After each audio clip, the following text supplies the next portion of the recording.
And in Elden Ring fashion, I am incredibly irritated. Let me show you why. From one of the greatest games I've ever played, that's really also very hard, comes this guy from Elden Ring. Look at this. It's so beautiful already, and I haven't even opened it. And there's so much glare, I can't tell what's going on in here, but I'm happy because this game is fantastic. There's new DLC, so if you're a fan of Elden Ring, check out that DLC. See who is the new miserable boss to fight. Back of the box, you barely get anything. In non-traditional s.h.figuarts form, you're not really getting a lot to look at. Now, this is the Festering Fingerprint Vyke. One thing about this game is that your armor stuff, you could just mix and match all day long. So this is a very specific setup, but I love it because the details of this game, and let's just open it and see if I still love it.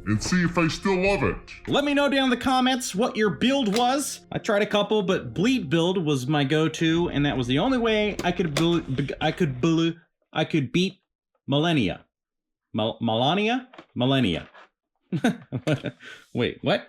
Slide this thing out. Inside is nothing. You get some instructions here. This seems like low-cost efforts on this cardboard box, but it's fine. Put the flame onto the spear. That's all you need to know, folks, because there's really nothing in this box, it seems. Well, that's going to be a little bit disappointing. For a little bit of backstory on Vyke and the Festering Fingerprint version of him, I'm going to turn to this article from Game Leap, written by Shida Aryuya.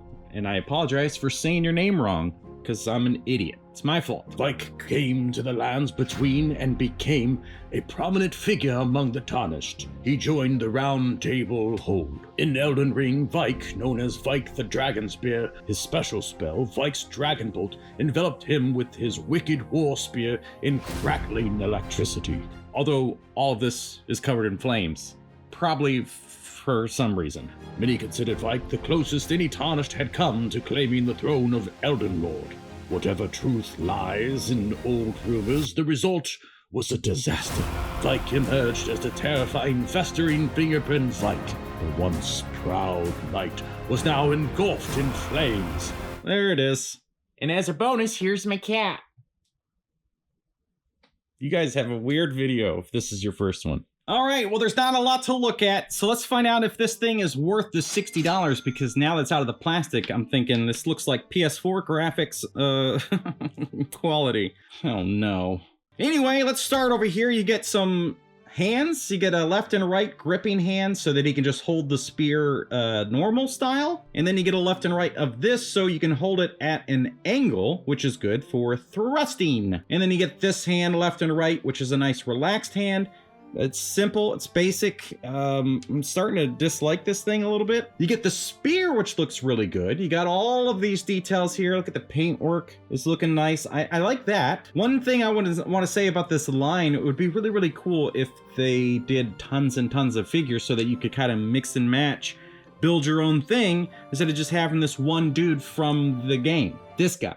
The Festering Fingerprint, the one dude. Wow. Anyway, flame effect looks really good. This might be the best part about the whole set. I like this, okay? It's got a matte finish which goes to gloss, but it actually works really well for it. I'm sure that was done on purpose because it looks great. It looks like the light. I love that. I love that. And then it would just go on to the spear according to the inside flap. Like that. Nope. All right, I'm angry. It is not easy to get that spear in there, and trying to get it out, look what happened. Broken. Cool. All right, well, this review has been ruined already. This is permanently on there. It's also pretty heavy now, so you're gonna put this in his arms. It's gonna be a problem. Anyway, moving on to the figure. His PS4 graphics looking kind of disappointing.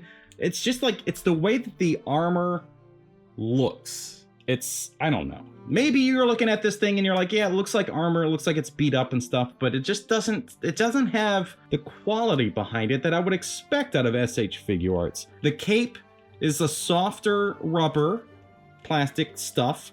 Would be great if that was soft goods. And you could easily do that because of how frayed it is. They naturally get frayed anyway. And I almost forgot. If you like Elden Ring, then check out this art print. That's one I did, and you can order it now with the link down in the description. Check it out. Support me.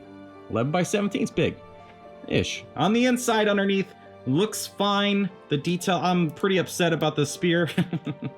The articulation, I think, is going to be fine, even with this big shoulder pad. As you can see, it's got a little ball joint there, and it looks like a hinge. Yeah, and a hinge. So I'm not enjoying this so far. Oh god, I started out so happy. So the head looks, I mean, it's got that festering fingerprint look. It's got the details from the game. It's not quite what I would expect out of an SHFiguarts. The articulation is still there, which I do expect out of SHFiguarts. God bless. Is this thing maybe only good for photography? That could be true. That could be the case, because maybe you want a nice, cool-looking knight, but he would be a background guy. This isn't doing it for me.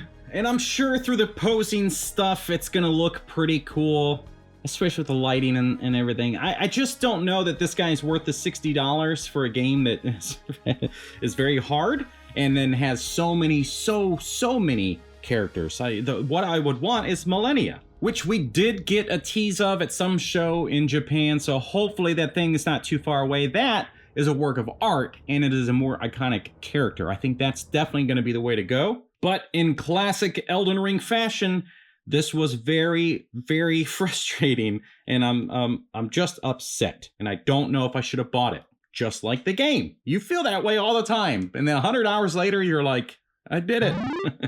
Anyway, I mean, look, it's cool for the most part. It's got its flaws for sure. It's irritating.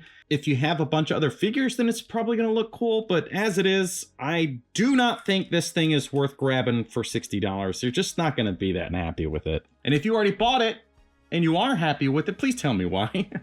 And I apologize. There's not a lot in the box. Not that there should be, I guess, but there's tons of stuff in the game you could get as extra pieces just for funsies. And as far as this busted up mess of a figure, because not only did the flame break trying to get it on, but it was impossible to get it off. And when I put the hands onto the spear, just simply trying to take the hand off because they're very hard plastic, it snapped the spear. But I messaged Entertainment Earth where I bought it, and they sent me a return label, so I just shipped it back to them, and I'm gonna get credit. So, shop with Entertainment Earth, great customer service. Anyway, if you enjoyed this and you want to see something that I was actually happy with by the end of it, then click the top link there. Thank you so much for watching. We'll see you next time. Blacksmith represents a central theme of Elden Ring, the balance between glory and destruction. His story serves as a reminder that ambitious dreams can even lead to horrific consequences when morality is overshadowed.